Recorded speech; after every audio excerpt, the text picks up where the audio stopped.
ტრამპმა დაასრულა კარგის კუნძულის ხელშეუხებლობა ირანში 20-ჯერ უფრო მასშტაბური თავდასხმების შემდეგ და თეირანი რთული არჩევანის წინაშე დააყენა.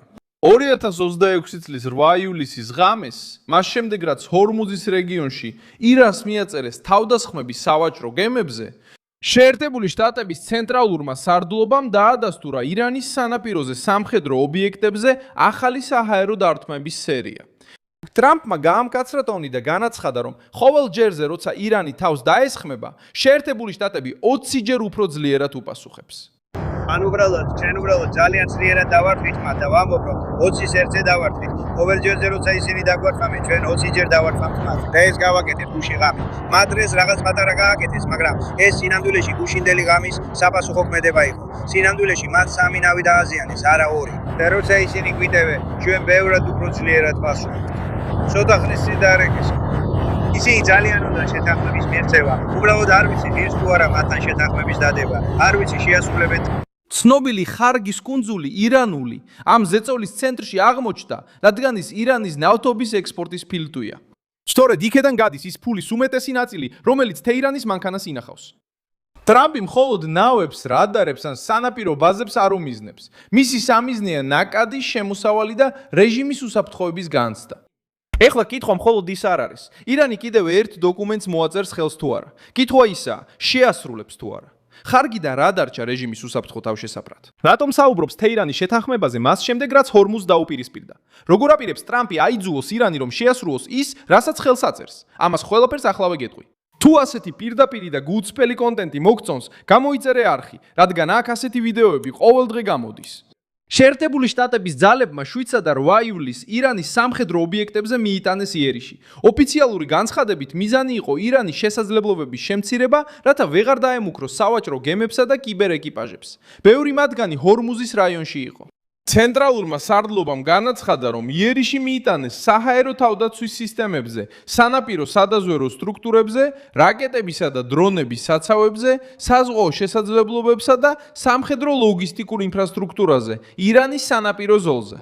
წინა ტალღის დროს შეერთებულმა შტატებმა უკვე დაარტყა დაახლოებით 80 სამხედრო ობიექტს, მათ შორის 60-ზე მეტ მცირე ხომალდს, რომლებიც რევოლუციური გვარდიის კუთვნილი იყო. ვაშინგტონის არგუმენტი პირდაპირი იყო.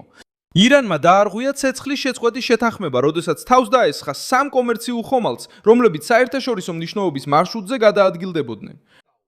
დონალდ ტრამპმა ანკარაში ნატოს სამიტის დროს ისაუბრა და განაცხადა, რომ ირანთან თავდაპირველი შეთანხმება დასრულებულია. მან გააფრთხილა, რომ ახალი ქმედებები მოხვება და გაიმეორა, რომ თეირანს არასოდეს ექნება ბირთვული იარაღი. ტონი იყო მაქსიმალური ზეწოლის. მისი თქმით, ირანმა ცოტა ხნით ადრე დარეკა და შეთანხმების გაფორმება მოისურვა, მაგრამ მთავარი კითხვა კვლავ ღიად დარჩა.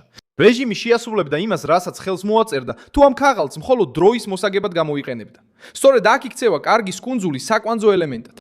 კარგის კუნძული მდებარეობს სპარსეთის ყურეში და ირანის ნედლი ნავთობის ექსპორტის მთავარი ტერმინალია. სპეციალისტები მიუთითებენ, რომ ის ირანის ნედლი ნავთობის ექსპორტის დაახლოებით 90%-ს უზრუნველყოფს. ამიტომაც არსებობს მუქარები. კარგის შემთხვევაში მუქარა ჩვეულებრივზე უფრო სერიოზულია. ეს ამის ნაწილია, ესე რომ ეს ნიშნავს საქმის დასრულებას. პრეზიდენტს უნდა დაასრულოს საქმე. ის, რასაც აკეთებს, ეს არის მათ ფელ ენერგეტიკულ სექტორზე იერიში.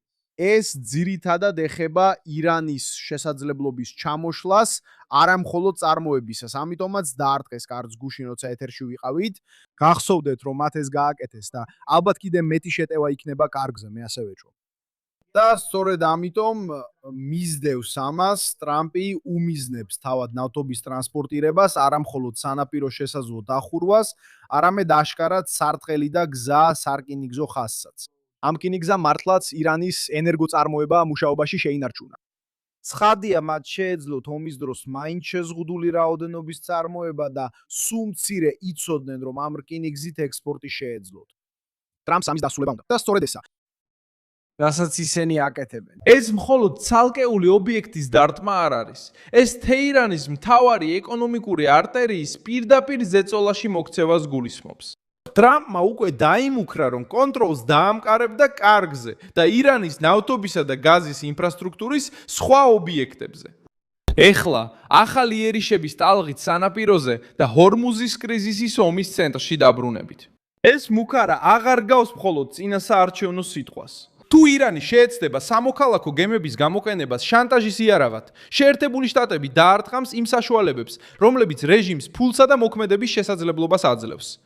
ეკონომიკური დარტყმაც მოჰყვა ამას. თეთრმა სახმა გააუქმა დროებითი გამონაკლისები, რომლებიც ირანს ნავთობის გაკიდვის საშუალებას აძლევდა იმ ურთიერთგაგების მემორანდუმის ფარგლებში, რომელიც რამდენიმე კვირით ადრე დაიდო. ეს ნაბიჯი თეირანს კიდევ ერთ სენსიტიურ წერტილში უტყამს, რადგან ბევრი კომპანია შეიძლება მართლაც ისურვებდეს ირანთან ვაჭრობას. მაგრამ ისინი უკან იხევენ, როცა სანქციების, ფინანსური ბლოკადებისა და ამერიკული სადამსჯელო ზომების რისკს ხედავენ. დაბომბვა რამდენიმე საათით აშინებს. სანქცია ბევრად უფრო დიდხანს აჩერებს ბიზნეს, ბანკებს, გემებს, მყიდველებს და კონტრაქტებს. სტივენ ჰილტონ დეილი, შეერთებული შტატების არმიის ყოფილი დაზვერვის თანამშრომელი, სწორედ ამ კრიზისის უფრო ღრმა მხარეზე მიუთითებს. მისი აზრით, სააერო თავდასხმები სათაურებში ხდება, მაგრამ ნავთობზე გამონაკლისების გაუქმება შეიძლება ყველაზე რთული დარტყმა იყოს. სამხედრო კამპანიას აქვს ზღვარი. ეკონომიკური კამპანია აგრძელებს ზეწოლას, ყოველღამით აფეთქებების გარეშე. ზეურას საჰაერო ძალების აქტივობა ამ ქვეყნებში. ეხლა გამოიყენება თუ არა ეს თავდასხმები სპეციალურად ირანის დასარტყმელად, მინდა თქვა ჩვენ ამას ვერ გავიგეთ. ეს ხდება დახურულ კარს მიღმა და კლასიფიცირებულ გარემოში. ზუსტად არ ვიცით, მაგრამ თუ ფრენების რადარებს დავაკვირდებით, ვხედავთ, რომ ტანკერი, თვითმფრინავები და დრონები კვლავ ამ რეგიონებიდან აფრინდებიან. ძალიან საინტერესოა თქვენს კითხვაზე პასუხად, რატო ყოველთვის ქუვეითი და ბაჰრეინი? ერთადერთი რამ, რაც ჩემთვის ნამდვილად აზრიანია, არის ის, რომ ირანის შემთხვევაში შეიძლება ვივარაუდოთ, რომ შესაძლოა დიპლომატიურ მოლაპარაკებებში წინსვლას აღწევენ არაბთა გაერთიანებულ საამიროებს. სხვა საკითხი ისა, რომ ჩემი აზრით კიდევ ერთი არგუმენტია გასათვალისწინებელი. გარდა ამისა, ირანის თვალსაზრისით, განსაკუთრებით იმის გათვალისწინებით, თუ როგორ განახორციელეს შეერთებულმა შტატებმა გაცილებით ფართომასშტაბიანი და ინტენსიური თავდასხმები ბოლო 48 საათის განმავლობაში, ირანელებს ან არ აქვთ სურვილი, ან შეიძლება არც კითხვა შესაძლებლობა, არამედ სწორედ სურვილი, რომ იგივე გააკეთო. და ეს არის ყველაფერი. მათთვის ბაჰრეინში თავდასხმების განხორციელება აძლევთ იმ სიმბოლურ გამარჯვებას, რომელიც მათ სჭირდებათ. მიუხედავად იმისა, რამდენად ეფექტურია ეს. მე გაკვირვებული ვარ, რომ ესეთი მასშტაბური თავდასხმებიდან 2 დღის შემდეგაც კი ჯერ კიდევ არ გვინახავს თავდასხმები არაბთა გაერთიანებულ საამიროებზე და არც საუდის არაბეთზე. თეთრი სახლი ასევე ემზადება ცეცხლის გაცვლისთვის, რომლებიც შეიძლება გაგრძელდეს დღეები, კვირები, ან კიდევ უფრო მეტი, რაც დამოკიდებულია თეირანის გადაწყვეტილებებზე ხორმუზის სრუტეში. ამერიკელი ოფიციალური პირები ამბობენ, რომ კრიზისის ხანგრძლივობა დამოკიდებულია ირანის ქცევაზე სავაჭრო გემების მიმართ. სხვა სიტყვებით რო ვთქვათ, დონალდ ტრამპმა თავად ირანს ჩააბარა გადაწყვეტილების მიღების უფლება. თუ შეჩერდება, საუბრის შესაძლებლობა გაჩნდება. თუ გააგრძელებს, სასჯელი გაგრძელდება. ირანის ოფიციალურმა პირებმა ამერიკული თავდასხმები აგრესიად შეაფასეს და განაცხადეს, რომ სამხედრო ზეწოლა ვერ აიძულებს რეჟიმს უარი თქვას საკუთარ ეროვნულ ინტერესებზე. მოამად ბაგერ ღალიბაფმა, რომელიც მოლაპარაკებების აკებების ერთ-ერთი მთავარი ფიგურაა, ვაშინგტონი დაპირებების დარღვევაში დაადანაშაულა და განაცხადა, რომ ჰორმუზის სრუტე მხოლოდ ირანის პირობებით გაიხსნება. ეს ომია მარშრუტზე, გადასახადზე, ნებართვასა და კონტროლზე. თეირანმა სადაც ძალის დემონსტრირება, როდესაც ბაჰრეინში ამერიკულ პოზიციებზე და განლაგებებზე მიიტანა იერიში. ამერიკანოს εν ბაჰრეინ и კუვეიტ. მოხსენებების მიხედვით, რომლებიც ბაჰრეინსა და კუვეიტში გავრცელდა. თუ ირანი რეაგირებს ბაზების, გემებისა და სავაჭრო მარშრუტების საფრთხის ქვეშ დაყენებით, ვაშებით ვაშინგტონს ეძლევა მეტი ძალით დარტყმისა და მეტი ფინანსური ნაკადების გადაკეტვის საფუძველი. ჯენ გუიღურმა შეაფასა, რომ ომმა შეიძლება ირანის ლიდერობა ქვეყნის შიგნით გააძლიეროს, რადგან დახურული რეჟიმები ხშირად იყენებენ გარე თავდასხმებს როგორც წინააღმდეგობის პროპაგანდას. მაგრამ რაც თავარია, ხო გესმით, მე არ მინდა, რომ ირანში ეს რეჟიმი იყოს ხელისუფლებაში. არ მინდა ეს იმ სულელური გზით გავაკეთო, როგორც ისრაელი უნდა, ანუ ყველას დახოცვა, სახმელეთო ჯარების გაგზავნა და შემდეგ ხოცვა ჟლეტა, სანამ რეჟიმის შეცვლას არ მიაღწევენ. არა. მე ამას სრულიად ვეწინააღმდეგები. მაგრამ მართლა ძალიან მინდა ირანში ბუნებრივი შინაგანი გარდაქმნა ვნახო. და სამწუხაროდ ამ ომმა ეს ბევრად უფრო რთული გახადა. ზუსტად ასეა. იცი, ეს ახლა უფრო მნიშვნელოვანია, ვიდრე მათი შეხედულება ამერიკაზე. ამან ისინი ერთიანად შეკრიბა დროშის გარშემო. ეს რეჟიმს 1000-ჯერ უფრო გააძლიერა და ჩანს, რომ ისინი თითქმის იმარჯვებენ ომში შეერთებულ შტატებსა და ისრაელთან, რაც მათ ძალიან პოპულარულს გახდის. ამიტომ ეს ყველაზე სულელური და უკუეფექტიანი ომი იყო, რაც კი შეიძლება წარმოიდგინო. ეს გაფრთხილება არ ამცირებს ამერიკული პასუხის მნიშვნელობას, მაგრამ აჩვენებს რეალურ მახეს. როდესაც რეჟიმი გარეზეწოლას გადაქცევს გადარჩენის რიადარჩენის რიტორიკად, ის ცდილობს საკუთარი შეცდომები ეროვნული დროშის უკან დამალოს. აი რატო ცდილობს დონალდ ტრამპი ორი ფრონტის გაერთიანებას? სამხედრო ძალას, რათა დაუყოვნებლივი ხარჯი დააკისროს და ეკონომიკურ ზეწოლას, რომ რეჟიმს სუნთქვა შეუკრას. ბრენდონ უეიკერტმა ამ თავდასხმებს ირანის ენერგეტიკულ პროფილზე მიმართული უფრო დიდი სტრატეგიის ნაწილად აღიქვა. მისი შეფასებით, კარგი მხოლოდ სიმბოლური დასაწყისი იყო, რადგან მიზანი ირანის ენერგეტიკული ჯაჭვის ფენებად დაზიანება. სანაპირო, ექსპორტი, ტრანსპორტირება, რკინიგზადა და მყიდველები. რადგან მე არ ფიქრობ, რომ ნახე, თუ მას არ ესმის, როგორ მივიდა ამ წერტილამდე, რაც აშკარად ასეა, საკმაოდ გასაკვირია იმის წარმოდგენა, რომ მას ექნება რაიმე გეგმა ამ მდგომარეობიდან გამოსასვლელად. ეს ის გზა, რომლის მიტოვებაც ყველაზე რთულია. იცი, ეს იყო გონი უკვე გითხარი ეს ადრე, მაგრამ ჰერმან კანი, რომელიც 60-იან წლებში ბირთვული ომის დიდი თეორეტიკოსი იყო, ესეთ რამეს ესე მოიხსენიებდა როგორც უგუნური ორგაზმი. ძირითადად როგორც კი დაიწყებ, ყველაფერი უბრალოდ გრძელდება და ვეღარ აჩერებ, სანამ საბოლოოდ ბოლომდე არ მოიწურება ყველაფერი. და იცი, ამას არ აკონტროლებენ დისციპლინირებული დიპლომატები. ეს ყველაფერი მოყვარულთა ხელშია, რომლებიც სინამდვილეში ექსპერტიზას არაფრად აგდებენ. ასე რომ ეს არ არის კარგი პოზიცია შეერთებული შტატებისთვის, ასე რომ გონია რომ მისი თეორია ესკალაცია, რათა დეესკალაცია მოხდეს. ინტერპრეტაცია მარტივია. ნავთობის წარმოება არ მცირდება თუ რეჟიმი ვერ ყიდის, ვერ გადააქვს ან ვერ იღებს ფულს.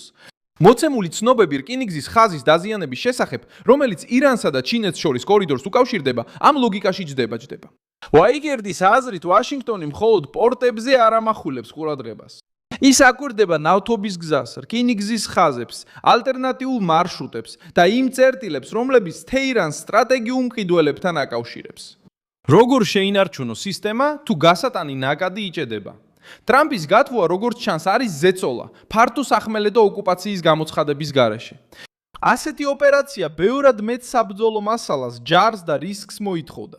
მიმდინარე ეტაპი, როგორც ჩანს, მიზნად ისახავს შესაძლებლობების დამსხვრევას, ხარჯების დაკისრებას და თეირანის იზოლებას უფრო სუსტი პოზიციით დაბრუნდეს მოლაპარაკების მაგით-მაგიდასთან. ამასობაში ელ-სალვადორმა აშშ-ის ძალებისა და კოლუმბიის ხელისუფლების მხარდაჭერით რეკორდული რაოდენობის 6.68 მიასედი ტონა კოკაინი ამოიღო, რაც ამავე საერთაშორისო გარემოს კიდევ ერთ ასპექტს აძლიერებს. ვაშინგტონი იყენებს ძალას, დაზვერვას და თანამშრომლობას, რათა სხვადასხვა მარშრუტზე ზეწოლა მოახდინოს არალეგალურ ქსელებსა და მტრულად განწყობილ მთავრობებზე. წყნარ ოკეანეში პასუხი ნარკოტრაფიკის წინააღმდეგ იყო მიმართული. სპარსეთის ყურეში პასუხი მიმართულია ირანის საზღვაო შანტაჟის წინააღმდეგ. ლოგიკა მსგავსია: მარშრუტების კონტროლი, ფინანსების შეწყვეტა და ნაკლები სასესხო რესურსის დატოვება იმ ჯგუფებისთვის, რომლებიც ქაოსით ცხოვრობენ. თუ ირანი შეთანხმებას ითხოვს მას შემდეგ, რაც გემებზე თავდასხმა განახორციელა, ვინ გარანტიას მოგცემს, რომ ის ამას ისევ არ გააკეთებს, როცა უპირატესობა დასჭირდება? ენერგეტიკულმა ბაზარმა უკვე იგრძნო ზემოქმედება. ნავთობის ფასი გაიზარდა ახალი ესკალაციის ფონზე და გემებმა დაიწყეს ჰორმუზის სრუტეზე გავლის ხელახლა შეფასება. ტრამპისთვის ეს კიდევ უფრო ზრდის მარშრუტის ღიად შენარჩუნების აუცილებლობას. ირანისთვის კი ეს ზრდის მუქარის მნიშვნელობას. სხვაობა ისაა, რომ ახლა შეერთებული შტატები მზად ყოფნას აჩვენებს დაარტყას არა მხოლოდ ხელს, რომელიც ისვრის, არამედ ჯიბესაც, რომელიც ამ ხელს აფინანსებს. კარგო ეს სიმბოლოდ იქცა, რადგან მასში თავმოყრილია ის, რაც ირანის რეჟიმს ყველაზე მეტად სჭირდება დასაცავად: ფული, ნავთობი და კონტროლის შთაბეჭდილება. ჰორმუზის სიმბოლოდ იქცა, რადგან აჩვენებს იმას, რასაც მსოფლიო ვერ დაუტოვებს თეირანის ხელში: გლობალურ არტერიაში ნაოსნობის თავისუფლებას. დიდი მადლობა, რომ ეს ვიდეო ბოლომდე ნახეთ. მხარი დაუჭირეთ ჩვენს პროექტს და ფინანსურად დაგვეხმარეთ იმ ფიქსის გასაღების საშუალებით, რომელიც თქვენს ეკრანზე ჩანს. ჩვენ ვართ დამოუკიდებელი არხი, რომელიც მიზნად ისახავს, რომ თქვენ ყოველთვის სიმართლე იცოდეთ. თქვენი მხარდაჭერა გვეხმარება, რომ საქმიანობა გავაგრძელოთ.